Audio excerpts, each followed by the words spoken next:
যে কোনো computer just আপনার পেন ড্রাইভটা ব্যবহার করে যে কোনো ধরনের ডাটা ট্রান্সফার করে নিয়ে আসতে পারবেন। যে কোনো লক কম্পিউটার বা ক্র্যাশ কম্পিউটার বা উইন্ডোজ ওপেন হচ্ছে না এই টাইপের কম্পিউটার জাস্ট আপনার একটা পেন ড্রাইভ ইউজ করে ওই কম্পিউটারের সমস্ত ডাটা আপনি ট্রান্সফার করে নিয়ে আসতে পারবেন। বাট এটা কোনো ইলিগাল কাজে ব্যবহার করবেন না। মানে নর্মালি কোথাও গেলেন আপনার পেন ড্রাইভ লাগিয়ে দিয়ে কারোটা পার্সোনাল ডাটা নিয়ে আসলেন, এই কাজটা করতে যাবেন না। তো এটা আমাদের জেনে রাখা প্রয়োজন অ্যাজ এ কম্পিউটার ইউজার হিসাবে।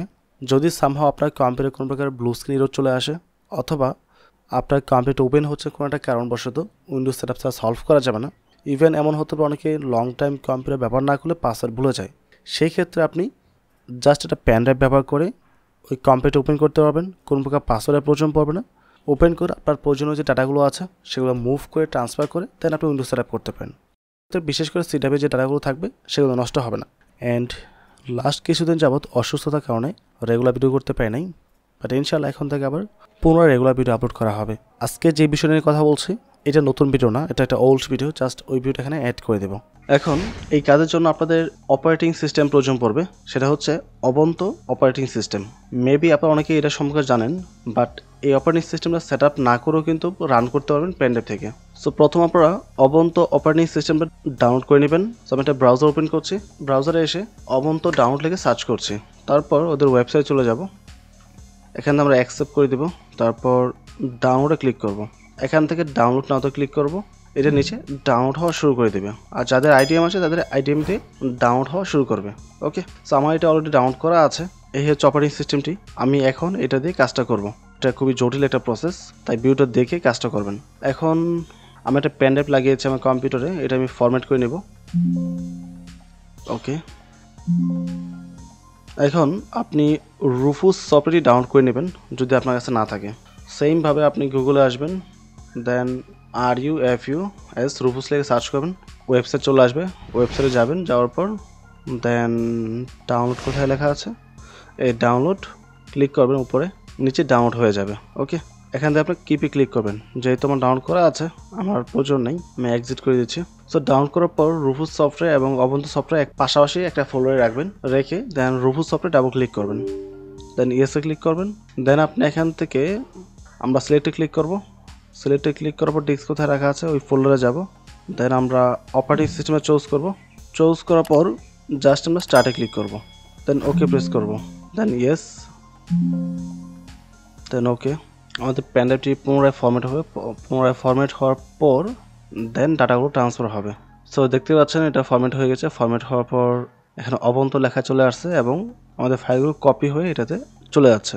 আপনারা যদি আপনার পেন ড্রাইভে জাস্ট এই অবন্ত অপারেটিং সিস্টেমটা বুট করে রাখেন, এখন আপনি যেখানে যান না কেন জাস্ট এই পেন ড্রাইভটি নিয়ে আপনি যে কোনো কম্পিউটার জাস্ট এই পেন ড্রাইভটি লাগিয়ে অবন্ত অপারেটিং সিস্টেম রান করে ওই কম্পিউটারে যে কোনো ডাটা ট্রান্সফার করে আপনি নিয়ে আসতে পারবেন। অ্যান্ড পেন ড্রাইভটা খুলে ফেললেই কম্পিউটার যেরকম ছিল সেম টু সেম থাকবে, কোনো প্রকার পার্থক্য হবে না এবং বোঝার কোনো অপশন থাকবে না। ওকে, এটা জাস্ট আ ট্রিক্স, যারা জানে না তাদের জন্য। অ্যান্ড নেক্সট ভিডিওতে অবশ্যই আমি এই অবন্ত অপারেটিং সিস্টেম কীভাবে সেট আপ করতে হয় এটা নিয়ে একটা ভিডিও মেক করব। সো আমাদের পেন ড্রাইভটি বুট হয়ে গেছে, ক্লোজ করে দিচ্ছি। এই হচ্ছে আমাদের পেন ড্রাইভটি। ওকে, কেটে দিই। এখন আমি আমার ল্যাপটপে অপারেটিং সিস্টেমটি রান করা ট্রাই করব। ওকে ওকে, আপনারা দেখতে পাচ্ছেন আমার কম্পিউটার এই মুহূর্তে বন্ধ আছে টোটালি। আমি কম্পিউটারটি চালু করে নিই, জাস্ট পেন ড্রাইভে লাগিয়েছি। এখন পাওয়ার বাটনে ক্লিক করে আমি জাস্ট F9 প্রেস করা শুরু করব। সো F9 প্রেস করে এখানে যে কটা সেটিংস আছে প্রত্যেকটা সেটিংস চলে আসছে। এখান থেকে আমাকে পেন ড্রাইভে চুজ করতে হবে। এই হচ্ছে পেন ড্রাইভ, আমি এটা লেগেসিতে বুট করেছি। এখান থেকে আমার লেগেসি যেটা আছে এটা আসবে, কিন্তু আপনাদের ক্ষেত্রে এরকম নাও আসতে পারে, ডিফারেন্ট আসতে পারে। হয়তো বা শুধু ইউএসবি পেন ড্রাইভ শো করবে, ইউএসবি পেন ড্রাইভ, আর এই লেগেসি UEFI এত কিছু নাও আসতে পারে। ঠিক আছে, সো আপনারটা আপনার সিস্টেম অনুযায়ী চুজ করে নেবেন। তো আমি এটা দিয়ে জাস্ট এন্টার প্রেস করছি। সো নিচে দেখেন নতুন একটা লোগো দেখা যাচ্ছে। কম্পিউটারটি বেশ কয়েকবার অন অফ হয়েছে এবং কিছু লেখা আসতেছে এবং অবন্ত অপারেটিং সিস্টেম যেটা আছে ওটা চালু হয়ে গেছে। এখন চেকিং চলতেছে, টেকিং হওয়ার পরে অপশনসগুলো দেবে আমাদেরকে। বাট ডোন্ট ওয়ারি, আমরা কিন্তু এটা সেট আপ করবো না, আমরা জাস্ট এটা পেন ড্রাইভ থেকে রান করাবো, তার চেয়ে বেশি কিছু না। আমরা জাস্ট এটা পেন ড্রাইভ থেকে রান করাবো। ওকে, এটা 100% চেকিং কমপ্লিট হয়ে গেছে। সো দেখেন সব কিছু চেকিং কমপ্লিট হওয়ার পরে এই পর্যন্ত এটা চলে আসছে। সো এখান থেকে আমরা ল্যাঙ্গুয়েজ ইংলিশ রাখবো অবশ্যই এবং ট্রাই অবন্তুতে ক্লিক করব। ভুলেও কিন্তু ইনস্টল অবন্তুতে যাবেন না, জাস্ট ট্রাই অবন্তু। সো এটা অটোমেটিক হবে এখন আপনার পেন ড্রাইভ থেকে রান হওয়ার চেষ্টা করবে। সি এটা কিন্তু চালু হয়ে গেছে, জাস্ট কয়েক মিনিটের বিষয়। কত মিনিট লেগেছে? 3 মিনিট লেগেছে সম্পূর্ণ কাজটা হতে। সো 3 মিনিটের মধ্যেই কিন্তু কম্পিউটারটি চালু হয়ে গেছে। আমাদের কোনো প্রকার পাসওয়ার্ডের প্রয়োজন পড়ে নাই বা কোনো প্রকার ইনফরমেশনের প্রয়োজন পড়ে নাই, জাস্ট পেন ড্রাইভ লাগালাম, লাগানোর পরে এই পর্যন্ত চলে আসছে। এখন আমরা ফাইলে যাব। ফাইল থেকে আপনাদের যে ড্রাইভগুলো আছে প্রত্যেকের ড্রাইভ এখানে শো করবে। আদার লোকেশনস, এই যে আদার লোকেশনসে যাওয়ার পর আমাদের প্রত্যেকের ড্রাইভ এখানে শো করতেছে। এখন যদি আপনার কম্পিউটার সি ড্রাইভ থেকে কোনো প্রকার ডকুমেন্ট মুভ করাতে হয় সেক্ষেত্রে কোনটা আপনার সি ড্রাইভ সেটা আপনাকে বুঝে নিতে হবে।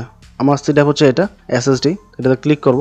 একটা টাচ করার পরে সব কিছু ওপেন হয়ে যাচ্ছে। তারপর আমরা উইন্ডোজে যাব, তারপর এখান থেকে মানে যে প্রসেসে আমাদের ওই ডেস্কটপ পর্যন্ত যেতে হবে আর কি। সো এখান থেকে আমরা খুঁজে খুঁজে সব কিছু বের করতে পারবো। এখান থেকে আমরা ডাউনলোড, আমাদের ডাউনলোড যে ফোল্ডারটা ছিল সি ড্রাইভে, দেখেন প্রত্যেকটা ফাইল কিন্তু শো করতেছে। ভিডিওতে গেলে যে কটা ভিডিও ছিল প্রত্যেকটা ভিডিও এখানে শো করতেছে। ওকে, সো এইভাবে চাইলে আপনি যে কোনো কম্পিউটার থেকে যে কোনো ধরনের ডাটা মুভ করাতে পারবেন। এখন যদি 2 নম্বরই কাজে ইউজ করেন তাহলে এই যে কারো কম্পিউটার ঢুকে পার্সোনাল ফাইল বা পার্সোনাল ডকুমেন্ট এখান থেকে যত ফাইল আছে সব কিছু মুভ করা যাবে। আমি জাস্ট এটা কপি করে দেখাই আপনাদেরকে। সাপোজ এই মুভিটা আমি কপি করব। আচ্ছা, সেন্ড টু ক্লিক করলাম। সেন্ড টুতে ক্লিক করার পর দেখি কি আসে।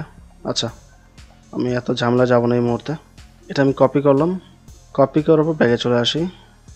বর্তমানে আমাদের কম্পিউটার হচ্ছে এটা, যে 4 জিবি, যেটা যেখান থেকে আমাদের উইন্ডোজটি রান হচ্ছে। ঠিক আছে, আমি এখানে এসে পেস্ট। ওকে, এখান থেকে কোন প্রকার ফাইল কপি করে ট্রান্সফার করা যাচ্ছে না, ওদের সিস্টেম হয়তো অনেক কিছু চেঞ্জ নিয়ে আসছে। আগে যেটা করা যেত, যেহেতু আমি কাজটা অনেক আগে করেছি। ওকে, আমি একটা এক্সটার্নাল হার্ড ডিস্ক লাগাচ্ছি। আমি একটা এক্সটার্নাল হার্ড ডিস্ক লাগিয়েছি আলাদাভাবে। এখন দেখি ওইটাতে সব কিছু ট্রান্সফার করা যায় কিনা। তো আমি ফাইলে যাচ্ছি, এই হচ্ছে আমার এক্সট্রা হার্ড ডিস্ক যেটা আমি মাত্র কানেক্ট করলাম। সো এখন ট্রাই করব এটাতে ট্রান্সফার করার জন্য। লেটস সি কি হয়। তো আমি সং থেকে জাস্ট একটা সং ট্রান্সফার করব। সাপোজ এই সংটা আমি ট্রান্সফার করব, কপি করলাম। দেখি এখন রবিনে আসে কিনা।